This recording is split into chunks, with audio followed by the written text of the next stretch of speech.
الحمد لله رب العالمين والصلاة والسلام على أشرف المرسلين سيدنا محمد وعلى آله وصحبه وسلم. Ассаляму алейкум ва рахматуллахи ва баракатуху, махтарам джамагат. Мы с вами продолжаем изучение мудрости Ибн Атауллах ас-Сакандари. Сегодня у нас 6-я мудрость. Ибн Атауллах ас-Сакандари в этой мудрости говорит: لا يكن أمد تأخر العطاء مع الإلحاح في الدعاء موجبا ليأسك فهو ضمن لك الاستجابة فيما يختاره لك لا فيما تختاره لنفسك وفي الوقت الذي يريد لا في الوقت الذي تريد. Мудрость, она по объему большая, длинная, и в ней для нас заложена очень ценная информация. То есть Ибн Атауллах ас-Сакандари говорит: несмотря на то, что ты очень долгое время усердно делаешь дуа,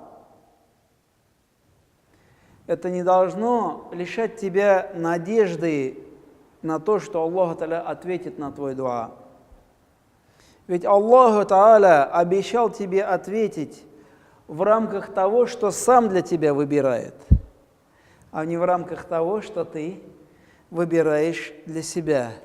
И в то время, когда сам пожелает, а не в то время, когда пожелаешь ты. И чтобы понять суть этой мудрости, а мудрость это на сегодняшний день очень актуальна, многие задаются вопросом: вот я же прошу Аллаха, почему Он мне не дает? А если человек вообще далекий от религии, он вообще и ругать Аллаха начинает. Некоторые отрицают: ну вот же нет, он же не отвечает, значит его нет. И такую аргументацию приводят. И мы, как верующие, должны с вами разобраться в этой мудрости, поскольку она на все эти вопросы отвечает.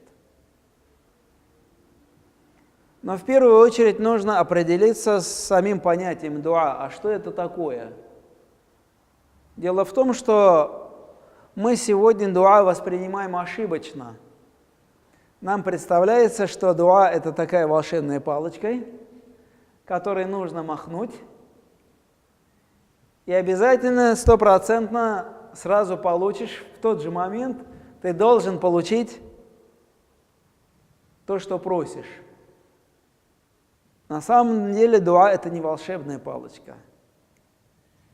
На самом деле дуа – это обращение к Аллаху Та'аля. И не просто обращение к Аллаху Та'аля, это особый вид поклонения.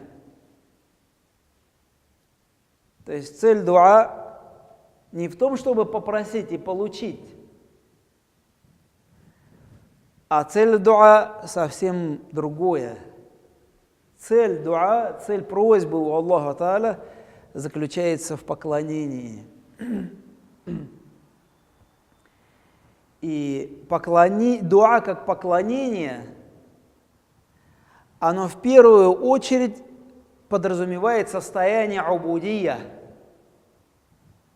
А что такое состояние убудия? Это состояние ощущения того, что ты никто перед Аллаху Та'аля. Это во-первых. Это состояние, что ты абсолютно в нем нуждаешься, абсолютно во всем.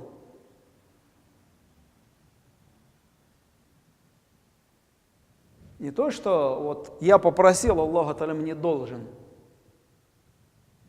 Нет, состояние должно быть, что я никто, я пылинка в этом мире, даже меньше пылинки. На самом деле, если мы сравним одного человека с масштабами Вселенной, то даже на пылинку материала не наберется по сравнению с Вселенной. И это необходимо осознать. И когда мы с вами изучали акиду Тахавия, мы вспоминали многие сифаты Аллаха Та'аля и говорили, что Аллах Та'аля всезнающий, всевидящий, абсолютно независимый, не подобный ничему, никому. И если Аллаху Тааля вот такой абсолютный, и если пропитание исходит только от Него, и если дающий только Он, и если обладающий безграничным могуществом только Он, и если абсолютное безграничное знание только у Него, то в ком мы можем нуждаться? Сам-то Аллах ни в чем не нуждается, мы с вами об этом говорили. Если человек абсолютно во всем нуждается, то есть он нуждается, во-первых, в пространстве, которое занимает. Дальше, во вторую очередь, человек нуждается в воздухе, чтобы дышать, в воде, чтобы пить, в пище нуждается в благоприятной температуре и так далее и тому подобное. В подобных себе нуждается. То есть человек абсолютно нуждающееся существо. Если мы вспомним еще один аят, в котором Аллах Та'аля говорит: «А'узу биллахи минаш шайтанир раджим, валлаху халакакум ва ма та'малун». Аллах сотворил вас и то, что вы делаете, те деяния, которые вершите. Следовательно, даже пальцем мы не в состоянии пошевелить, если Аллах Та'аля не дарует нам силу для этого действия. Поэтому мы абсолютно нуждающиеся. И дуа в первую очередь подразумевает именно вот это состояние абсолютной нужды. Я обращаюсь к Аллаху Тааля, потому что я сам ничего не могу. Я обращаюсь к Аллаху Тааля, потому что я нуждаюсь абсолютно во всей Его заботе. Нуждаюсь в том, чтобы Он дал мне силу, чтобы двигать своими органами. Нуждаюсь в том, чтобы Аллах Тааля дал мне возможность, чтобы моя грудная клетка постоянно сокращалась, и я получал воздух. Нуждаюсь в том, чтобы мое сердце билось каждое мгновение. Нуждаюсь в воде, пище, воздухе и так далее и тому подобное. То есть ощущение себя ничем и никем перед Аллаху Тааля. То есть дуа начинается именно с этого. То есть Аллаху Тааля на самом деле никому ничего не обязан давать. Он хозяин и распоряжается этим миром, как пожелает. Кого-то оживляет, кого-то умертвляет, кому-то дает, у кого-то отбирает. И Аллаху Тааля никому ничего не обязан. Дуа начинается с этого.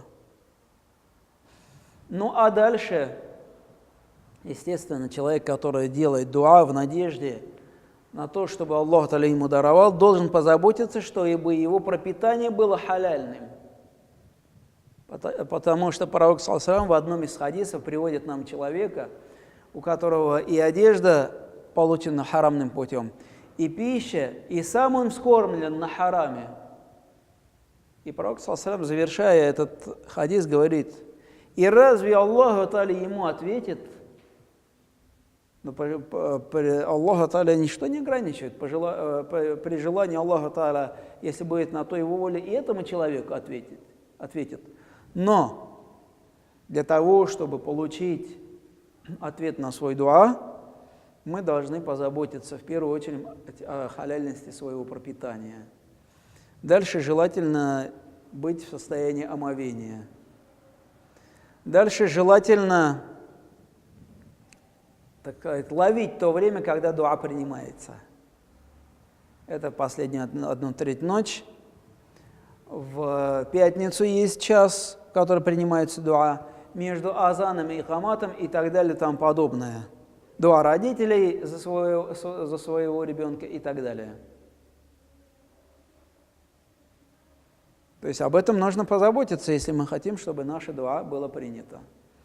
Дальше нужно позаботиться о том, чтобы мы всех, кого обидели, постарались, чтобы удовлетворить их. То есть если кому-то что-то плохое сказали, попросить прощения. Если у кого-то что-то забрали не по праву, вернуть и так далее, там подобное. Раддуль мазалим. И после того, как мы вошли в упомянутое состояние убудия, ощущение себя абсолютно нуждающимся рабом Аллаха Тааля, после того, как мы учли все это, дальше действительно Аллах Тааля в Коране говорит: «А'удзу биллахи минаш шайтанир раджим, ва каля раббукум уд'уни астаджиб лакум». И ваш Господь сказал вам: попросите у меня, астаджиб лакум, я вам отвечу. Вот только после этого можно начинать надеяться на ответ от Аллаха Тааля. Но это еще не все. Дело в том, что абсолютным знанием обладает только Аллах Тааля, и только Аллах Тааля знает, что для нас является благом, а что для нас является злом. Именно поэтому во второй части мудрости Ибн Атауллах Сакандари объясняет: فَهُوَ ضَمِنَ لَكَ الْإِسْتِجَابَةَ فِيمَا يَخْتَارُهُ لَكَ لَا فِيمَا تَخْتَارُهُ لِنَفْسِكَ. Он, то есть Аллах Та'аля, обещал тебе ответ в рамках того, что выберет сам для тебя, а не в том, что ты выберешь для себя, не в рамках того, что ты выбираешь для себя. وَفِي الْوَقْتِ الَّذِي يُرِيدُ لَا فِي وَقْتِ الَّذِي تُرِيدُ. В то время, когда он пожелает, а не когда ты пожелаешь. Снова мы вспоминаем того, кто является хозяином этого мира. Конечно, Аллах Та'аля. И Аллах Та'аля никому ничего не обязан, как мы с вами сказали. Поэтому только Он решает, кому, когда и что даровать. И то, что Аллах Та'аля пообещал принять наша дуа всегда принимается. Поскольку Аллах Та'аля дал обещание, Аллах Та'аля свое обещание выполняет. Но наша дуа принимается по-разному. Первое, Аллах Та'аля мгновенно может дать то, что мы просим. И примеров тому множество. Примеров из жизни сподвижников пророка, саллаллаху, примеры из жизни праведников. Скажем, к праведнику приходят люди, обращаются к нему с просьбой, скажем, например, засуха. Они просят: обратись к Аллаху Та'аля, попроси у него дождя. Он делает дуа, и мгновенно идет дождь. Также яркий пример такого дуа — раскалывание луны. Когда пророк, саллаллаху, совершил 2 ракат намаза, попросил у Аллаха Та'аля, и сразу же был получен ответ, чудо произошло. Также примером такого же дуа, на который ответ пришел сразу же, является дуа Салиха, алейхиссалям, когда он также попросил чудо у Аллаха Та'аля, и Аллах для него из скалы вывел верблюдицу. Но, как мы с вами сказали, только Аллах Та'аля обладает безграничным знанием, и только Аллах Та'аля знает, что в данный момент для нас лучше, а что не является наилучшим. Поэтому Аллах Та'аля может отсрочить, дать попозже. На данный момент, возможно, мы к этому еще не готовы. Не готовы, может, материально, не готовы духовно и так далее, и тому подобное. И поскольку мы к этому не готовы, это будет злом для нас. Либо мы себе навредим, либо другому навредим. Скажем, ну, если человек, у него нет, скажем, прав на вождение автомобиля, и он, Аллах Та'аля, просит автомобиль, он еще не готов к этому. Он людям навредит, себе навредит, сам разобьется и так далее, и тому подобное. Другие примеры можно приводить, скажем, человек жениться хочет, просит у Аллаха Та'аля, но пока еще нет. Возможно, он еще не готов. И так далее, и тому подобное. То есть Аллах Та'аля лучше знает, что даровать, а что не даровать. Дальше, третий вариант ответа на дуа. Аллаху Тааля, возможно, желает заменить этому человеку, вместо того, что он попросил, даровать что-то лучшее. Это действительно так, поскольку только Аллаху Тааля ведомо то, что является для человека благом. Четвертый вариант ответа на дуа. Аллаху Тааля вместо того, чтобы даровать то, что человек попросил, уберегает его от какой-то беды. Это тоже вариант ответа на дуа. Почему? Потому что человек сделал дуа, правильно он его сделал. Он осознал, что дуа – это покаяние, поклонение. Искренне вошел в состояние убудия, нуждающегося человека, и попросил у Аллаха Тааля. И Аллах Тааля ему ответил. Ответил тем, что для него является благом, действительно уберег его от какого-то зла. И, наконец, пятый вариант ответа на дуа, когда Аллах Тааля вместо того, чтобы дать в этом мире, дает в следующем. То есть наделяет райскими благами. И такой вариант тоже может быть. И из сунны пророка, саллаллаху алейхи вассалям, мы можем привести очень яркий пример этой мудрости. Один из подвижников был очень беден, настолько беден, что у них с супругой на двоих была одна одежда. Но несмотря на это, он приходил на каждый намаз фарз. Но после намаза сразу уходил, чтобы вернуться, отдать жене одежду, чтобы она оделась, закрыла аурат и тоже совершила намаз. И вот однажды, в один прекрасный день, этот сподвижник приходит к пророку, саллаллаху алейхи вассалям, и говорит: я вот настолько беден, что мне приходится сразу после молитвы уходить, чтобы моя жена тоже намаз почитала. Попроси у Аллаха Тааля для меня богатства. И тогда пророк, саллаллаху алейхи вассалям, ему что сказал? Для тебя лучше потерпеть. Сподвижник согласился, ушел. Через некоторое время, может недель, может месяцев, снова вернулся к пророку саллаллаху алейхи вассалям с тем же вопросом. Попроси у Аллаха Тааля для меня богатства. И пророк саллаллаху алейхи вассалям снова ему то же самое посоветовал. Тебе лучше потерпеть. Снова прошло какое-то время, и когда человек в третий раз вернулся, пророк, саллаллаху алейхи вассалям, сказал: для тебя лучше потерпеть, но я сделаю за тебя дуа, поскольку ты настолько настойчивый. И тогда пророк, саллаллаху алейхи вассалям, сделал за него дуа, и постепенно человек начал богатеть. То есть его животные, которые у него были, начали плодиться. И этот человек стал посещать только пятничные намазы. Уже перестал ходить на фарзы. Фарзы читает дом, приходит только на пятницу. Прошло некоторое время, его стада стали огромными, и он исчез из пятничных намазов тоже. Но за этим богатством нужно ухаживать. А он еще не приучен к этому, он не готов к этому. Возможно, он не понимал, что людей можно привлечь, может быть, ему жалко было платить людям за их труд.